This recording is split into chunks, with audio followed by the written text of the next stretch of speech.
Welcome back to All Day Live. It's time to talk ice fishing. So who better to pull in than meteorologist Jared Piepenburg, a weather extraordinaire and expert, and a fishing expert. Thank you. Yeah, absolutely. Among many other accolades. We've gotten to see so many cool stories that you've done fishing over the last couple of weeks. And I want to talk about a new rule because it's not time for ice fishing season yet, but we're slowly getting there. Very close. And there's a new rule that anglers should know about. Yeah, so the DNR here in Minnesota has decided that that they're called auto hook setting devices can now be used. They've been used in North Dakota and Wisconsin. So neighboring states have been able to use these. And before we were talking about kind of what they are. Yeah. You can set up your ice fishing rod in it, and it's spring loaded. So when a fish takes your lure, it just kind of sets the hook for you. So a bit of an automated process. They've been doing this in North Dakota and Wisconsin. So you've been able to buy those products for years. People have probably seen them on the shelves. What's the reason for the change, or how does this help anglers? Well, I think that they're kind of seeing that it really wasn't impacting anything in the neighboring states, was my guess. And also, they think that actually it could help the fish to survive for those fish that you want to catch and release. A lot of these are used. The type of fishing is for tip-ups. If anyone doesn't know, it's basically you put this thing over the ice, put your lure down there, and it just sits. And when a fish comes and takes it, a flag will go up, just indicating like, hey, something's got your bait.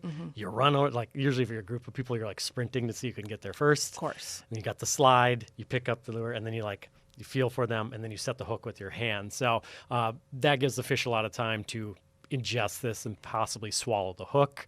So these new like auto hook setting devices that are spring loaded, they may, set the hook quicker, so you might get it in the corner of the mouth of the fish. So that's kind of what they're thinking, that the mortality rates of the fish will probably be a lot better. Yeah, less harmful for the fish, which is great as we talk about catch and release.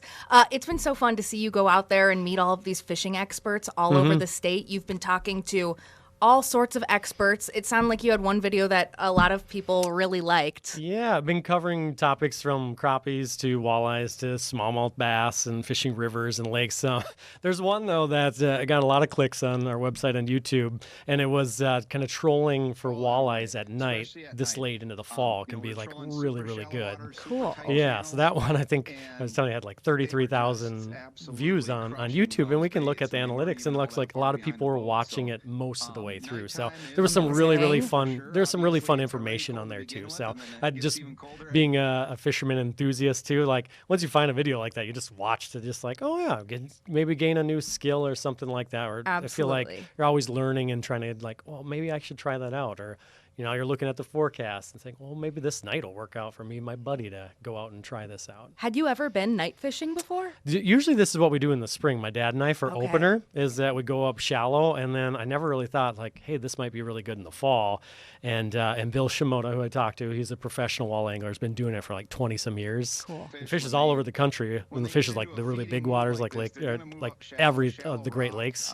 So it was like fun talking about like local lakes. So we were actually talking about like Lake Minnetonka and stuff like that. That, hey, these little lakes, find this moving water at night and troll around these areas, and it can be really, really good. And he'd done a fishing show, and they let us use the video. So the video was really cool too. So they were all right with that. So I should give them a shout out the next bite. It was great to use that night fishing video, and they're getting really big walleyes too. So cool. Okay, and so we've got a little bit of open water fishing opportunities still left. Was that the river fishing that you were doing, or was that a different story? That one you could use that because we talked about moving water to like rivers and whatnot. And I've done some other stories like even in the metro to find some of the rivers. And right now a lot of people are putting their boats away, or if they haven't Better already. do it soon. Yeah. So we did a little story with Matt Johnson, who's a guide around here, and he just said, hey, you can grab one rod, a little bit of tackle, and you can just go walk a shoreline. And if you get cold, you can go home. Or you can like walk the shoreline. So that was a really fun one too. And there's some pretty basic lures you can use that it's not expensive, if you get hooked up and you lose a lure in the river, which happens pretty often. I can imagine. Yeah, so it's just like a jig and plastics. You can go out there and cast well, and you kind of have opportunity to catch all sorts of fish. So we've been covering a whole bunch of topics that have been pretty fun to do. I love it. And I love that there are so many people you're meeting who are so passionate about fishing in Minnesota and have so much wisdom to share with us. Yeah. Let's talk about ice fishing. It's around the corner. I know up in the northern parts of the state, we do already have really Like thin sheets of ice, which is just crazy. But that's what the week of Thanksgiving is, right? It kind of feels like the transition from fall officially to winter. I was just going to use that word, that like transition time. Yeah. So, the Minnesota lakes up north, they're cooling down faster. I mean, we're the southern half of the state this past week, we're maybe at 50s over the weekend. Up north, it was still in the 30s. So those lakes up in northern Minnesota are cooling down so much faster. So those bays, the shallower areas, those cool down, get that thin layer of ice right away, and then eventually, the whole rest of the lake is going to cool down, especially with the cold weather. I mean, we're tapping into now. Yeah. It's those lakes a week ago were still upper 30s, so it doesn't take a whole lot to get down to freezing. Fast. Yeah. So when does ice fishing have an official start to the season, or how does that work? It really doesn't. Usually? So it's I would say as soon as it's safe to go out, it's kind of the main thing. So and there's, if you're ever curious about being like, I call them the pioneers, the first ones out on the ice. That's not for me. I'm like, give me some good ice. Let me see a whole bunch of tracks, maybe someone 4-wheel tracks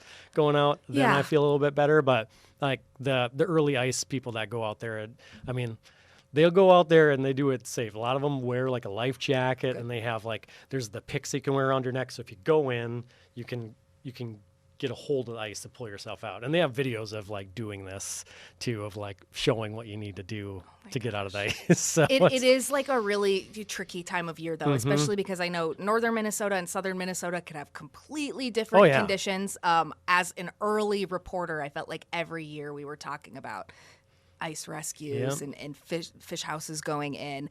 But maybe even in the next few weeks, we could see houses out on lakes. Yeah, I'd say first we're going to see, the people going out with the people with their small portables. So it's like plastic and just have your minimal amount of gear that you bring out there.